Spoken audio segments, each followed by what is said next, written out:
This is not a horrible hamstring, but if you look at his face here as he walks to the bench. Not horrible, they said.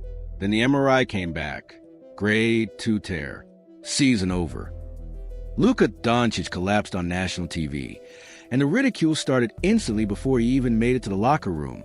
Players, analysts, fans, and even the league itself piled on with criticism.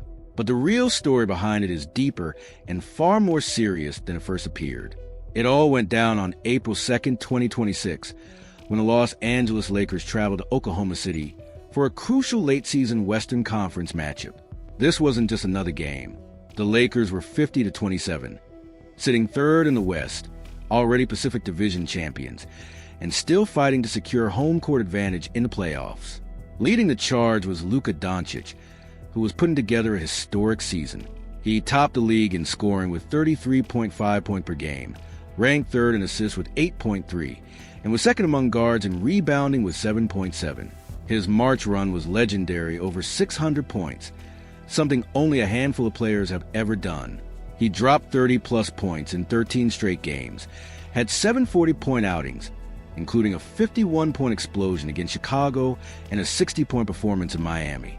He was unanimously named Western Conference Player of the Month and looked completely unstoppable. Then came Oklahoma City and everything unraveled. The Thunder dominated from the start, crushing the Lakers 139-96 in a blowout that was never competitive. LA was already down 31 points by halftime. But buried in that disaster was the first sign of trouble. Luka was seen grabbing his left hamstring multiple times in the first half. He received treatment at halftime, got cleared by medical staff, and returned to the floor. Moments later, everything changed. Driving toward defender Jalen Williams in the third quarter, Luka planted his left leg while slowing down, lost the ball, and instantly grabbed the back of his thigh. He bent over in pain and collapsed the court. During the timeout, he stayed down, covering his face. This is not a horrible hamstring, but if you look at his face here as he walks to the bench. The broadcaster tried to soften it in real time, but the face said everything the words were trying to avoid. This looks like he is extremely frustrated and disappointed. Frustrated, disappointed. 2 words that do not begin to describe what was happening to Luka Dončić at that moment, and not just physically, but in terms of what this injury meant for everything he had spent the entire season building. Luka finished the game with 12 points on 3 of 10 shooting, including 1 of 7 from 3. 4 rebounds, 7 assists, 1 steal, and 6 turnovers in 26 minutes. He did not speak to the media afterward. He was seen pulling a compression sleeve up over his left thigh on his way to the team bus. The locker room went quiet. LeBron James standing nearby on the court moments before it watched the whole thing unfold. He really is. He's a great playmaker in a short roll. Let's hope this is nothing. Let us hope it is nothing, the broadcaster said. But in that building, in that moment, no one truly believed it was the same left hamstring that had already forced Luka Dončić to miss 4 games before the All-Star break, a grade 1 strain he had recovered from earlier in February 2026. He had fought his way back, even playing through lingering soreness late in March, determined to keep building what was becoming one of the most remarkable individual seasons in recent Lakers history. But now, in the third quarter of a 31-point blowout, everything fell apart on that very same hamstring. The next day, April 3rd, 2026, an MRI in Dallas confirmed the worst. The results were definitive: a grade 2 strain in his left hamstring, involving a partial tear high up near the glute, one of the most severe and difficult areas to heal quickly. This wasn't minor discomfort or a precautionary move. It was a significant structural injury to a muscle that had already been compromised earlier in the season. The Lakers soon made it official: Luka Dončić would miss the remainder of the regular season, with his playoff availability uncertain and without a clear timeline. Reports from Shams Charania and Dave McMenamin confirmed the news. The team superstar was sidelined indefinitely due to the hamstring injury, with no guarantee of when or if he'd return. Injury analyst Jeff Stotts estimated the typical recovery time for this type of injury at around 35 days.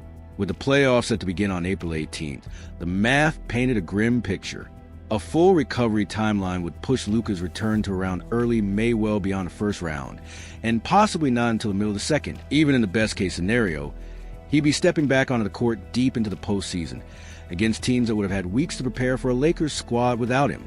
And as the reality of the diagnosis set in while the MRI results circulated and playoff projections shifted, J.J. Redick stepped up to address the media. I will do an MRI tomorrow, left hamstring. We'll know more tomorrow. 8 words for the injury update. Calm, measured. But what came next was where it started to get uncomfortable. It was discussed at halftime. Thought we'd give those guys about 6 minutes, and then we were going to, if we didn't cut into the lead, we were going to pull them. And obviously it was around that time that I don't remember the exact time, but that happened. Luka filed an interim injunction in Slovenian courts, seeking immediate contact with both daughters. His legal team, which included well-known attorney Laura Wasser, moved to have the California case dismissed, arguing the matter should be handled in Slovenia, where the children live. Around the same time, Luka Dončić's partner wiped nearly all photos of him from her Instagram, leaving only pictures of their kids. She also engaged with comments about postpartum stress and lack of support, which quickly caught media attention. Tabloids ran with the story, and the custody battle became a constant headline right alongside updates on Luka's injury and the Lakers' playoff outlook. Now consider this: his streak of 13 straight 30-point games, the 51-point explosion against Chicago, the 60-point performance in Miami, and the 600-point month in March. All of it happened while he was dealing with a cross-continental custody dispute in 2 countries. He hadn't seen his daughters for months and was publicly navigating the end of a decade-long relationship. He even described the courtroom as his form of therapy, then went out and delivered historic performances. Still, the noise around him included criticism and jokes that completely ignored what he was carrying off the court. The trade that brought him to Los Angeles hadn't settled either. The blockbuster 2025 deal that sent Luka Dončić to the Lakers in exchange for Anthony Davis remains one of the most debated moves in NBA history. Mavericks fans called it a disaster, while players across the league were stunned. Luka himself admitted his first reaction was negative. He truly believed he'd spend his entire career in Dallas. BY Spring 2026.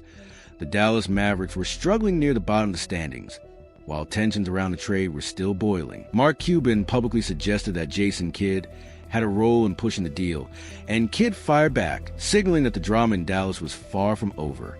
Meanwhile, Luka described the Los Angeles Lakers as a legendary organization and hinted it was a better situation for him, only adding fuel to the fire. Despite all that chaos, Luka was thriving in LA, making the trade look more one-sided with each passing week. The Lakers entered the final stretch at 50-27, holding the Pacific Division title and the 3rd seed in the West. But the final 5 games of the regular season, all against tough opponents, would have to be played without him. Head coach J.J. Redick made it clear the team wouldn't force anything and would rely on depth. Austin Reeves would take over primary ball handling duties, while Anthony Davis would shoulder a heavier scoring load. Still, the offense was expected to slow down, become more predictable, and easier to defend. Analysts echoed concern. Tim Bontemps called it the biggest test of the Lakers' depth since their 2020 title run.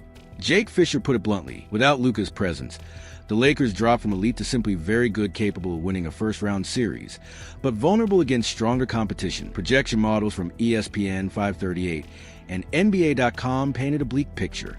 The Luka-less Lakers were given under a 15% chance of reaching the conference finals and less than a 5% shot at winning the championship. History doesn't offer much comfort. Either teams missing their leading scorer and primary playmaker for an entire first-round series only advance about 28% of the time. For a team built entirely around one superstar, those odds are far from reassuring. The organization's tentative plan is to have Luka resume on-court activity between late April, depending on how his recovery progresses. That timeline suggests a possible return in the conference semifinals, maybe Game 2 or 3 if the Lakers can survive the first round without him.